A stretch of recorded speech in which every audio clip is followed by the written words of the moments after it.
श्री सद्गुरु महाराज की जय। श्री संत सेवी जी का प्रवचन। श्रद्धेय श्री संत सेवी जी महाराज का यह प्रवचन महर्षि में ही आश्रम कुप्पा घाट भागलपुर में सरस्वती पूजा के अवसर पर आयोजित सत्संग में दिनांक 23 जनवरी 1988 ईस्वी को हुआ था। संपादक। मंगल मूर्ति सतगुरु मिलवे सर्वाधार, मंगलमय मंगल करण विनवो बारंबार। धन्य धन्य सतगुरु सुखद महिमा कही न जाय, जो कछु कहूँ तुम्हारी कृपा मोते कछु न बसाए। आदरणीय सज्जन वृंद तथा आदरणीय माताओं एवं बहनों, आज की तिथि को कोई श्री पंचमी कहते हैं तो कोई वसंत पंचमी। वस्तुतः आज माघ शुक्ला पंचमी है। आज की तिथि में विद्या चाहने वाले विद्यार्थीगण विद्या वरदा सरस्वती देवी जी की पूजा किया करते हैं। विद्या वरदा देवी की जो मूर्ति होती है, प्रतिमा होती है या तस्वीर होती है, उस ओर यदि हम दृष्टिपात करते हैं तो देखते हैं कि उनका वाहन हंस है। हंस में यह क्षमता होती है कि वह क्षीर और नीर का विवेक करता है। यदि कोई क्षीर और नीर मिलाकर उसके आगे रख दे तो उसमें से वह क्षीर को ग्रहण कर लेता है और नीर को छोड़ देता है। यह इस विषय की परिपुष्टि करता है कि जिस देवी के वाहन में यह क्षमता है, उस देवी के उपासक को कैसा होना चाहिए। जिस देवी से हम विद्या ग्रहण करें तो हमें कैसा होना चाहिए, अर्थात हम में विद्या ददाति विनयम तथा सत्य असत्य का विवेक होना चाहिए। सत्य को ग्रहण करना और असत्य का त्याग करना चाहिए। जो सत्य को ग्रहण करते हैं और असत्य का त्याग करते हैं वे साधुवत हो जाते हैं, तब वे सामान्य विद्यार्थी नहीं रह जाते। इसीलिए कबीर साहब ने कहा था, साधु ऐसा चाहिए जैसा सूप सुभाए, सार सार को गही रहे थोथा दे उड़ाए। जो सार हो उसको ग्रहण कर ले और जो असार हो उसका त्याग कर दे। सरस्वती देवी जी श्वेत वस्त्र धारण किए हुई गौर वर्ण है। उनका यह गौर वर्ण और उज्ज्वल वस्त्र सात्विकता का प्रतीक है, अर्थात विद्यार्थी को सात्विकी वृत्ति का होना चाहिए। आहार विहार और व्यवहार सात्विक होना चाहिए। लेकिन वास्तविक सात्विक वृत्ति हमारी तब तक नहीं हो सकती जब तक हम सतुगुनी धारा को धारण नहीं करें। वह सतुगुनी धारा क्या है, कहाँ है? वह सरस्वती की धारा है, ज्ञानमयी धारा है, अपने अंदर है। उसमें हम डुबकी लगावें। हमारे अंदर 3 धाराएं हैं। ये तीनों धाराएं क्रमशः दाईं बाईं और मध्य में विराजती हैं। बाईं धार और दाईं धार ये दोनों रजोगुनी और तमोगुनी धाराएं हैं। मध्य की धारा सतोगुनी है। रजोगुनी धारा में जब तक हम रहेंगे उसमें चंचलता रहेगी। तमोगुनी धारा में जब तक हम रहेंगे उसमें मूढ़ता बनी रहेगी। ज्ञान तो मिलता है बीच की धारा यानी सात्विकी धारा में। इसलिए एक बंगाली संत ने कहा है, बाएं इंगड़ा नारी दक्षिणे पिंगला, रजस्त मोगुने करी तेछे खेला, मध्य सतुगुने सुषुम्ना विमला, धर धर तारे सादरे। उन्हीं दाई और बाई धाराओं को गंगा और यमुना की संज्ञा दी गई है और बीच की धारा को सरस्वती की धारा कही गई है। ज्ञान संकेलिनी तंत्र में आया है। इड़ा भगवती गंगा, पिंगला यमुना नदी, इड़ा पिंगलो पिंगल यो मध्य सुषुम्ना च सरस्वती, त्रिवेणी संगमो यत्र तीर्थराज स उच्यते, तत्र स्नानं प्रकुर्वीत सर्व पापे प्रमुच्यते। इड़ा, पिंगला और सुषुम्ना की चर्चा हम योग शिखोपनिषद में भी पाते हैं, जो कृष्ण यजुर्वेद का अंश है। इसमें सुषुम्ना को नाड़ियों में सर्वश्रेष्ठ और सत्व प्रधान बतलाया है। एको तरंग नाड़ी सतंग तासांग मध्ये परा स्मृता, सुषुम्ना तु परे लीना विरजा ब्रह्मरूपिणी, इड़ा तिष्ठति वामेन पिंगला दक्षिणेन तु, तयो मध्ये परम स्थानम यस्तद्वेत स वेदवित्। अर्थात इड़ा बाई ओर रहती है और पिंगला दाहिनी ओर। उन दोनों के बीच में जो स्थान है सुषुम्ना, उसको जो जानता है वही वेद जानता है। जो सरस्वती धारा में गोता लगाते हैं, डुबकी लगाते हैं, उनका हृदय पवित्र हो जाता है। पवित्र ज्ञान, उज्ज्वल ज्ञान की प्राप्ति होती है। उसका आचरण भी पवित्र हो जाता है। यह उसका प्रतीक है। संत कबीर साहब कभी स्कूल, कॉलेज, मदरसा नहीं गए। उनसे किसी ने पूछा, आप इतने बड़े विद्वान कैसे हो गए? मसी कागद छुओ नहीं, कलम गयो नहीं हाथ वाली बात आपके साथ चरितार्थ है।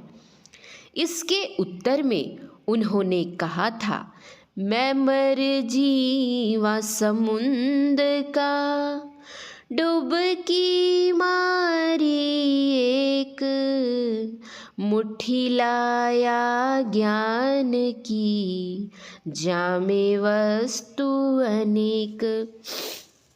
फिर उसने पूछा, आप कहते हैं आपने समुद्र में डुबकी लगाई, तो किस समुद्र में आपने डुबकी लगाई? अरब सागर में, लाल सागर में, हिंद सागर में, प्रशांत महासागर में व अटलांटिक महासागर में? उन्होंने कहा, बाहर के सागर में मैंने डुबकी नहीं लगाई, मैं तो इस शरीर रूपी समुद्र के लिए कह रहा हूँ।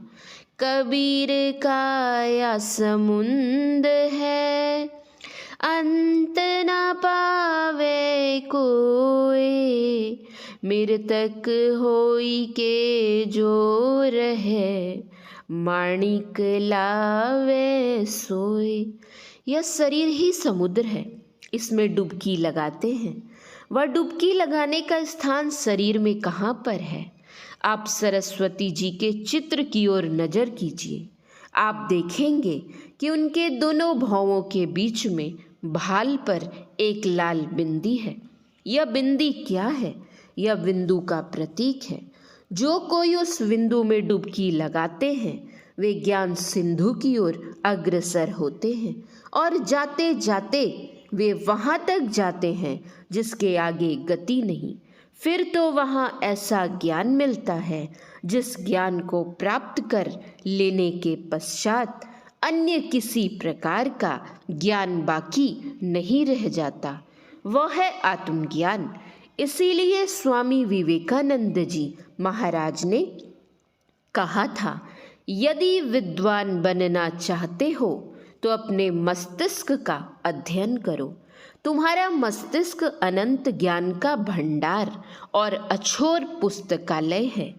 आंतरिक पुस्तक पढ़ने का आरंभ यहाँ से ही होता है। जहाँ तुम अभी बैठे हो, सुना कि बाबा देवी साहब कहते थे, यह पुस्तक अधिक पन्ने की नहीं है, केवल 3 पन्ने की है। पहला पन्ना है अंधकार का, दूसरा पन्ना है प्रकाश का और तीसरा पन्ना है शब्द का। इन तीनों पन्नों को पढ़ लो, महाविद्वान बन जाओगे। उससे बढ़कर और कोई विद्वान हो ही नहीं सकता। उसी बिंदु के सिंधु में डुबकी लगाए हुए थे स्वामी विवेकानंद जी महाराज। वे विद्यालय की शिक्षा में बीए तक पढ़े थे, किंतु उनकी योग्यता ऐसी थी कि जब वे विश्व धर्म सम्मेलन में अमेरिका गए और उनका प्रवचन लोगों ने सुना तो सबने दांतों तले में उंगली दबाई थी कि यहाँ के विद्वान, ये कहाँ के विद्वान आ गए हैं। और उन सबको एक स्वर में कहना पड़ा, he is learn beyond learning, अर्थात ये विद्या से बाहर के विद्वान हैं। विद्या वरदा सरस्वती लौकिक विद्या देती है, अपरा विद्या देती है, लेकिन पारलौकिक विद्या परा विद्या नहीं दे सकती। इस अध्यात्म ज्ञान को प्राप्त करने के लिए, बिंदु के सिंधु में डुबकी लगाने के लिए हमें संत सद्गुरु के पास जाना होगा। सरस्वती देवी से संबंधित यह श्लोक सुप्रसिद्ध है। सरस्वती महामयी वीणा पुस्तक धारिणी, हंस वाहन संयुक्ता, विद्यादान करो तुम्हें। सरस्वती जी के वक्ष स्थल पर वीणा विराजित है और हाथ में पुस्तक। ये बाह्य उपकरण किसके प्रतीक हैं? आंतरिक नाद के। जो बिंदु ध्यान करते हैं उनको इस नाद की अनुभूति होती है। योग सीखो उपनिषद के द्वितीय अध्याय में लिखा है, बिंदु पीठं विनिर्भिद्य नादलिंग मुपस्थितम। इस विषय की परिपुष्टि संतवाणी इस भांति करती है। उपनिषद में जिसको बिंदु की संज्ञा दी गई है, संतों ने उसको कहीं बिंदु, कहीं तिल, कहीं तारा आदि कहकर अभिहित किया है। यथा बिंदु में तह नाद बोले रैण दिवस सुहावणम। संत पलटू साहब। प्रथम ही सुरत जमावे तिल पर, मूल मंत्र गही लावे, गगन गराजे दामिनी दमके, अनहद नाद बजावे। संत कबीर साहब। संत राधा स्वामी साहब जी महाराज के वचन में है, तू तो सूरत जमा नभ द्वार, शब्द मिले छूटे संसार जंजार, शब्द भेद तू जान गवार, क्यों भर में तू मन की लार, सूरत खैच तक तिल का द्वार, दाहिनी दिशा शब्द की धार। जब हम अपने प्रातः स्मरणीय परम पूज्य अनंत श्री विभूषित श्री सद्गुरु महाराज जी के साहित्य का अवलोकन करते हैं तो उनके वचन में भी हम इसी का गुंजन पाते हैं। यथा तिल द्वार तक के सीधे, सूरत को खींच ला, अनहद धुनों को सुन सुन, चढ़ चढ़ के खोजना। और हाथरस निवासी संत तुलसी साहब कहते हैं, गगन द्वार दिसे एक तारा, अनहद नाद सुने झनकारा। कितना गिनाया जाए, संतों की वाणियों में बिंदु और नाद की चर्चा भरी पड़ी है। भगवान बुद्ध को जब वैराग्य हुआ तो वे राजपाट, धन दौलत, पत्नी, पुत्र, घरवार, परिवार आदि सबका त्याग कर शांति की खोज में यत्र तत्र घूमने लगे। कहीं शांति नहीं मिली। एक दिन वे आंखें बंद कर मौन बैठे थे। बैठे बैठे उनको तंद्रा आ गई। पश्चात स्वप्न में उन्होंने देखा इंद्र आए हैं। उनके हाथ में तानपुरा है जिसमें 3 तार लगे हैं। पहला तार बहुत कसा हुआ था, उसकी आवाज़ कर्कश थी।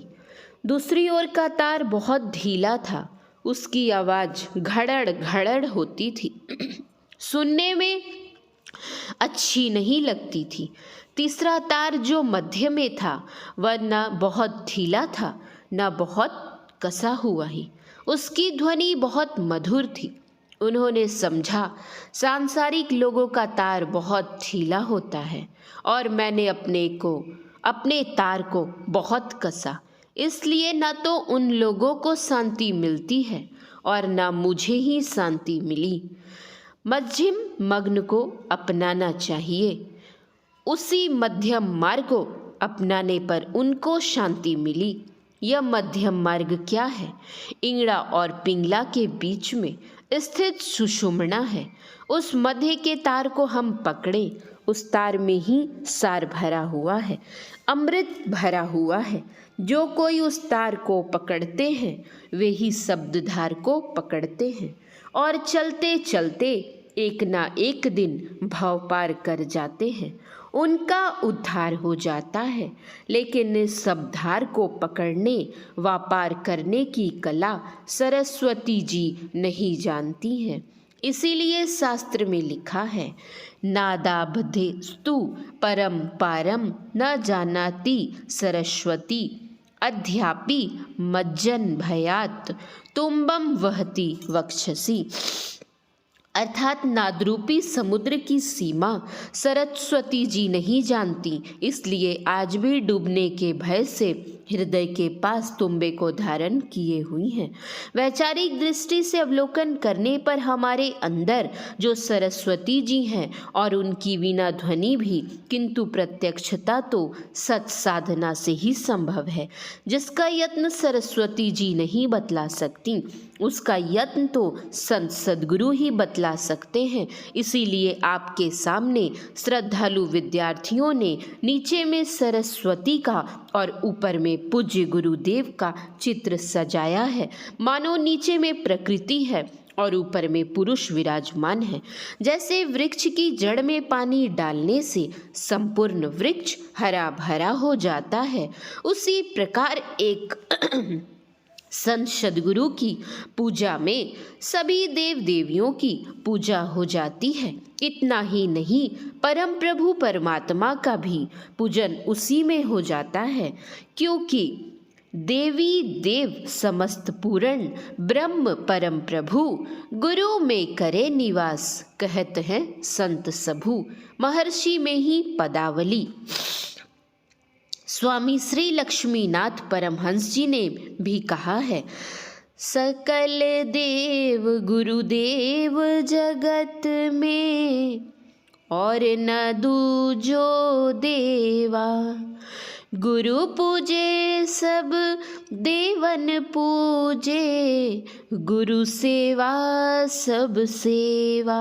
आदि सब देवों के देव गुरुदेव हैं। उनकी आराधना करें, उनकी बताई हुई सदयुक्ति के अनुसार हम साधना करें, उनके आदेश और उपदेश के परिवेश में अपने को रखें। भव क्लेश निशेष होंगे। लौकिक पारलौकिक दोनों प्रकार के ज्ञान हो जाएंगे। परम कल्याण होगा। परमाराध्य देव के उपदेश का सार है, सत्संग नित अरु ध्यान नित, रहिए करत संलग्न हो। व्यभिचार चोरी नशा हिंसा झूठ तजना चाहिए।